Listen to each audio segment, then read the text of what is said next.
भगवान शिव की सभी संतानों ने किसी न किसी कल्याण के उद्देश्य से जन्म लिया है। इसी प्रकार एक उद्देश्य की प्राप्ति के लिए उनके सबसे बड़े पुत्र कार्तिकेय का जन्म हुआ, जो 6 जीवों को एक शरीर में लिए हुए देवता थे।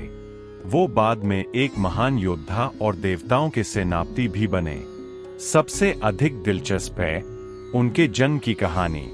कार्तिकेय भगवान शिव और माता पार्वती के पुत्र है। माता द्वारा दिए गए एक शाप के कारण ही ये सदैव बालक रूप में रहते हैं, परंतु उनके इस बालक स्वरूप का भी एक रहस्य है। इनका एक नाम स्कंद भी है और इन्हें दक्षिण भारत में मुरुगन भी कहा जाता है। भगवान कार्तिकेय के अधिकतर भक्त तमिल हिंदू है। इनकी पूजा मुख्यतः भारत के दक्षिणी राज्यों और विशेषकर तमिलनाडु में होती है। इसके अतिरिक्त विश्व में श्रीलंका, मलेशिया, सिंगापुर आदि में भी इन्हें पूजा जाता है। भगवान स्कंद के सबसे प्रसिद्ध मंदिर तमिलनाडु में स्थित है। इन्हें तमिलों के देवता कहकर भी संबोधित किया जाता है। तो आइए इस छोटे से वीडियो के माध्यम से जानते हैं भगवान शिव पुत्र कार्तिकेय की जन्मक था और माता पार्वती ने क्यों दिया इन्हें बालक रहने का श्राप, और उनके बारे में सब कुछ जो शायद आप नहीं जानते। तो वीडियो में बने रहिए। कमेंट में जय कार्तिकेय लिखकर हमारे चैनल को सब्सक्राइब कर ले। हम आपके लिए रोज ऐसे ही वीडियो लाते रहेंगे। कार्तिकेय के अवतार जन्म की कथा। स्कंद पुराण के अनुसार भगवान शिव के दिए वरदान के कारण अधर्मी दैत्य तारकासुर अत्यंत शक्तिशाली हो चुका था। वरदान के अनुसार केवल शिव पुत्र ही उसका वध कर सकता था और इसी कारण वह तीनों लोकों में हाहाकार मचा रहा था। इसीलिए सारे देवता भगवान विष्णु के पास जा पहुंचे। भगवान विष्णु ने उन्हें सुझाव दिया कि तारकासुर के द्वारा शिव पुत्र से मारे जाने के वरदान के कारण वे कैलाश जाकर भगवान शिव से पुत्र उत्पन्न करने की विनती करें। विष्णु की बात सुनकर समस्त देवगण जब कैलाश पहुंचे तो तारकासुर का वध का रहस्य काम रहित शिव पुत्र से होना जानकर भगवती पार्वती जी के अंदर से तेज पुंज निकला जो शिव जी में समा गया। तभी शिव जी ने अपना तीसरा नेत्र खोल दिया और उससे तेजस निकलकर गंगा देवी पर टकराया। जब देवी गंगा उस दिव्य अंश को लेकर जाने लगी तब उसकी शक्ति से गंगा का पानी उबलने लगा। भयभीत गंगा देवी ने उस दिव्य अंश को श्रवण वन में लाकर स्थापित कर दिया, किंतु गंगाजल में बहते बहते वह दिव्य अंश 6 भागों में विभाजित हो गया था। भगवान शिव के शरीर से उत्पन्न तेज रूपी वीर्य के उन दिव्य अंशों से सुकोमल शिशु का जन्म हुआ। उस वन में विहार करती 6 कृतिका कन्याओं की दृष्टि जब उन बालकों पर पड़ी तब उनके मन में उन बालकों के प्रति मातृत्व भाव जागा और वो उनको लेकर उनको अपना स्तनपान कराने पहुंची तो 6 सिर प्रकट हो गए। उसके पश्चात वे बालक को लेकर कृतिकालोक चली गई व उनका पालन पोषण करने लगी। जब इन सब के बारे में नारद जी ने शिव पार्वती को बताया तब वे अपने पुत्र से मिलने के लिए व्याकुल हो उठे व कृतिकालोक चल पड़े। जब मां पार्वती ने अपने पुत्र को देखा तब वो मातृत्व भाव से भावुक हो उठी और तत्पश्चात शिव पार्वती ने कृतिकाओं को सारी कहानी सुनाई और अपने पुत्र को लेकर कैलाश वापस आ गए। कृतिकाओं के द्वारा लालन पालन होने के कारण उस बालक का नाम कार्तिकेय पड़ गया।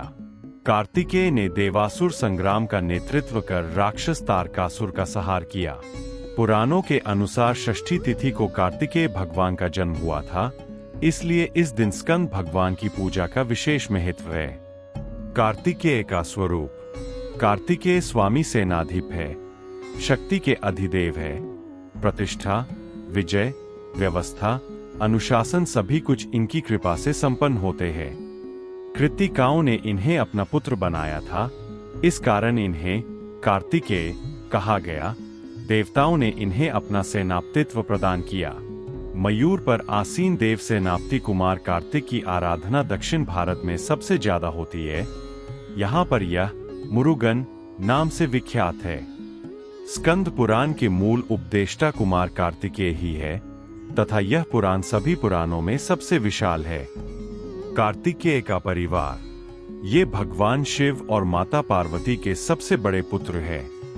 इनके छोटे भाई बहन हैं देवी अशोक सुंदरी, भगवान अयप्पा, देवी ज्योति, देवी मनसा और भगवान गणेश है। दक्षिण भारत मान्यता अनुसार इनकी 2 पत्नियां हैं, जिनके नाम हैं देवसेना और वल्ली। देवसेना देवराज इंद्र की पुत्री है, जिन्हें छठी माता के नाम से भी जाना जाता है। वल्ली किष्किंधा राजा की पुत्री है, परंतु उनके विवाह की यह मान्यता स्कंद पुराण अनुसार सही नहीं है। माता का शाप। एक बार शंकर भगवान ने पार्वती के साथ जुआ खेलने की अभिलाषा प्रकट की। खेल में भगवान शंकर अपना सब कुछ हार गए।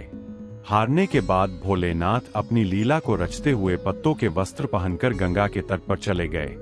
कार्तिकेय जी को जब सारी बात पता चली, तो वह माता पार्वती से समस्त वस्तुएं वापस लेने आए।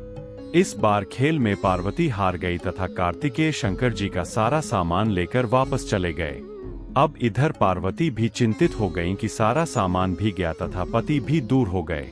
पार्वती जी ने अपनी व्यथा अपने प्रिय पुत्र गणेश को बताई तो मातृ भक्त गणेश जी स्वयं खेल खेलने शंकर भगवान के पास पहुँचे। गणेश जी जीत गए तथा लौटकर अपनी जीत का समाचार माता को सुनाया। इस पर पार्वती बोली कि उन्हें अपने पिता को साथ लेकर आना चाहिए था। गणेश फिर भोलेनाथ की खोज करने निकल पड़े। भोलेनाथ से उनकी भेंट हरिद्वार में हुई। उस समय भोलेनाथ भगवान विष्णु व कार्तिकेय के साथ भ्रमण कर रहे थे। पार्वती से नाराज भोलेनाथ ने लौटने से मना कर दिया। भोलेनाथ के भक्त रावण ने गणेश के वाहन मूषक को बिल्ली का रूप धारण करके डरा दिया। मूषक गणेश जी को छोड़कर भाग गए। इधर भगवान विष्णु ने भोलेनाथ की इच्छा से पासा का रूप धारण कर लिया। गणेश जी ने माता के उदास होने की बात भोलेनाथ को कह सुनाई। इस पर भोलेनाथ बोले कि हमने नया पासा बनवाया है, अगर तुम्हारी माता पुनः खेल खेलने को सहमत हो तो मैं वापस चल सकता हूँ। गणेश जी के आश्वासन पर भोलेनाथ वापस पार्वती के पास पहुँचे तथा खेल खेलने को कहा। इस पर पार्वती हंस पड़ी व बोली, अभी पास क्या चीज है जिससे खेल खेला जाए। यह सुनकर भोलेनाथ चुप हो गए। इस पर नारद ने अपनी वीणा आदि सामग्री उन्हें दी। इस खेल में भोलेनाथ हर बार जीतने लगे। 1-2 पासे फेंकने के बाद गणेश जी समझ गए तथा उन्होंने भगवान विष्णु के पासा रूप धारण करने का रहस्य माता पार्वती को बता दिया।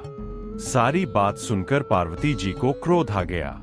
रावण ने माता को समझाने का प्रयास किया, पर उनका क्रोध शांत नहीं हुआ तथा क्रोधवश उन्होंने भोलेनाथ को शाप दे दिया कि गंगा की धारा का बोझ उनके सिर पर रहेगा। नारद को कभी एक स्थान पर न टिकने का अभिशाप मिला। भगवान विष्णु को शाप दिया कि यही रावण तुम्हारा शत्रु होगा तथा रावण को शाप दिया कि विष्णु ही तुम्हारा विनाश करेंगे। कार्तिकेय को भी माता पार्वती ने कभी जवान न होने का शाप दे दिया। पार्वती का वरदान। इस पर सर्वजन चिंतित हो उठे। तब नारद जी ने अपनी विनोदपूर्ण बातों से माता का क्रोध शांत किया, तो माता ने उन्हें वरदान मांगने को कहा। नारद जी बोले कि आप सभी को वरदान दें, तभी मैं वरदान लूंगा। पार्वती जी सहमत हो गईं। तब शंकर ने कार्तिक शुक्ल के दिन जुए में विजयी रहने वाले को वर्ष भर विजयी बनाने का वरदान मांगा। भगवान विष्णु ने अपने प्रत्येक छोटे बड़े कार्य में सफलता का वर मांगा, परंतु कार्तिकेय ने सदा बालक रहने का ही वर मांगा तथा कहा, मुझे विषय वासना का संसर्ग न हो तथा सदा भगवत स्मरण में लीन रहूं। अंत में नारद जी ने देवर्षि होने का वरदान मांगा। माता पार्वती ने रावण को समस्त वेदों की सुविस्तृत व्याख्या देते हुए सबके लिए तथास्तु कहा। कार्तिकेय की शक्तियां और वरदान। षण्मुख, द्विभुज, शक्तिधर, मयूरासीन देव से नाप्ती कुमार कार्तिक की आराधना दक्षिण भारत में बहुत प्रचलित है। ये ब्रह्मपुत्री देव से नाषष्ठी देवी के पति होने के कारण संतान प्राप्ति की कामना से तो पूजे ही जाते हैं। इनको नैष्ठिक रूप से आराध्य मानने वाला संप्रदाय भी है। भूमि, अग्नि, गंगा देवी सब क्रमश अमोघ तेज को धारण करने में असमर्थ रहीं। अंत में श्रवण, कासवन में वह निक्षिप्त होकर तेजों में बालक बना। कृत्तिकाओं ने उसे अपना पुत्र बनाना चाहा। बालक ने 6 मुख धारण कर 6 कृत्तिकाओं का स्तनपान किया। उसी से षण्मुख कार्तिकेय हुआ वह शंभुपुत्र। देवताओं ने अपना सेनापतित्व उन्हें प्रदान किया। तारकासुर उनके हाथों मारा गया। स्कंद पुराण के मूल उपदेष्टा कुमार कार्तिकेय स्कंद ही है। समस्त भारतीय तीर्थों का उसमें महात्म्य आ गया है। पुराणों में यह सबसे विशाल है। दक्षिण के नाड़ी पत्र ज्योतिष में पूर्व लिखित भविष्य शिव से मां पार्वती और कार्तिकेय से महर्षि अगस्त तक पहुंचा था। स्वामी कार्तिकेय सेनाधीप है। सैन्य शक्ति की प्रतिष्ठा, विजय, व्यवस्था, अनुशासन इनकी कृपा से संपन्न होता है। ये इस शक्ति के अधिदेव है। धनुर्वेद पद इनकी एक संहिता का नाम मिलता है, पर ग्रंथ प्राप्य नहीं है। विश्व में कार्तिकेय की उपस्थिति। बातू गुफाएं, जो कि मलेशिया के गोम्बैक जिले में स्थित एक चूना पत्थर की पहाड़ी है, वहां भगवान मुरुगन की विश्व में सर्वाधिक ऊंची प्रतिमा स्थित है, जिसकी ऊंचाई 42.7 मीटर 140 फीट है। दक्षिण भारत के प्रसिद्ध कार्तिकेय मंदिर थिरुथनी, पलानी मुरुगन, शिवा सुब्रमण्य स्वामी, रत्नागिरी, कुमुरकंदन, थिरुपोरुरकन स्वामी, स्वामीनाथ स्वामी, थिरुपरमकुंड्रम, पचमुदिरचोलाई, स्वामीमली, तिरुचेंदूर, मरुदमली, वेलिमलाई।